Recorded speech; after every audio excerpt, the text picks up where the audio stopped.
दतिया में अब कौन राज करेगा, दतिया कौन जीतेगा, कौन मारेगा बाजी, तो स्थिति साफ हो गई। कांग्रेस पार्टी ने दतिया में जीत दर्ज कर ली है। कांग्रेस पार्टी के कैंडिडेट घनश्याम सिंह अब दतिया के विधायक होंगे। और देखिए, दतिया में उपचुनाव भी इस वजह से हुआ, राजेंद्र भारती पहले यहां पर विधायक रहे और चुनाव रद्द करवाया गया, उपचुनाव आयोजित किया गया, लेकिन कांग्रेस का दबदबा बरकरार रहा। दतिया उपचुनाव काफी इंटरेस्टिंग रहा। जैसे ही उपचुनाव का ऐलान हुआ तब से हर किसी की निगाहें दतिया उपचुनाव पर टिकी रही। पॉलिटिकल ड्रामा यहां पर देखने को मिला। जैसे ही नरोत्तम मिश्रा की टिकट भारतीय जनता पार्टी ने काटी, उसके बाद कार्यकर्ताओं में नाराजगी देखने को मिली, सड़क पर कार्यकर्ता उतरे। उसके बाद नरोत्तम मिश्रा के आंसू तक छलके, उन्होंने फिर भी कहा कि बीजेपी जीतेगी, घर घर जाऊंगा। लेकिन अब स्थिति साफ, परिणाम साफ, कांग्रेस ने दतिया में बाजी मार ली है। बड़ी जानकारी, इलेक्शन ब्रेकिंग आपको दे रहे हैं।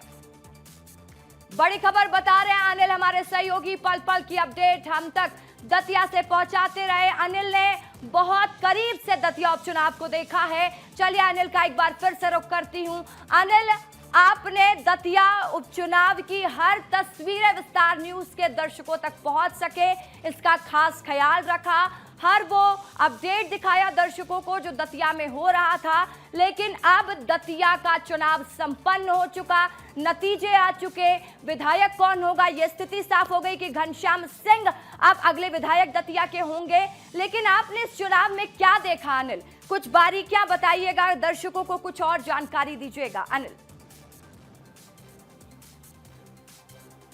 बिल्कुल बिल्कुल, देखिए रस का ये अकेले एक विधानसभा का चुनाव नहीं था, ये पूरी तरह से एक राजनीतिक पटल को बदलने वाला ये चुनाव था। क्योंकि देखिए जिस तरीके से लगातार यहाँ एक तरह से कह सकते हैं कि बीजेपी और कांग्रेस ने पूरी यहाँ ताकत झोंक दी थी और कई तस्वीरें ऐसी नजर आई जब उम्मीदवारों के जब टिकट फाइनल हुए बीजेपी और कांग्रेस के, तो कई तस्वीरें ऐसी नजर आई क्योंकि बीजेपी ने पहली बार जो सबसे मध्य प्रदेश के कद्दावर नेता माने जाते हैं पूर्व गृह मंत्री नरोत्तम मिश्रा का टिकट काटकर और आशुतोष तिवारी को टिकट दिया। तो वहीं जिस तरीके से कांग्रेस की भी अगर बात करें तो कांग्रेस ने भी अवधेश नायक का जिस तरीके से जो टिकट फाइनल होने वाला था, लेकिन घनश्याम सिंह को टिकट दिया। कई नाराजगी सामने आई, लेकिन दोनों पार्टियों ने अपने अपने नेताओं को मनाया और उसके बाद कैंपेन शुरू किया। लेकिन इसका अब की बार सबसे बड़ी बात मैं आपको बताऊं, क्योंकि देखिए बीजेपी और कांग्रेस, खासकर कांग्रेस की अगर बात करें तो कांग्रेस ने एक प्रचार प्रसार की अनोखी रणनीति भी अपनाई।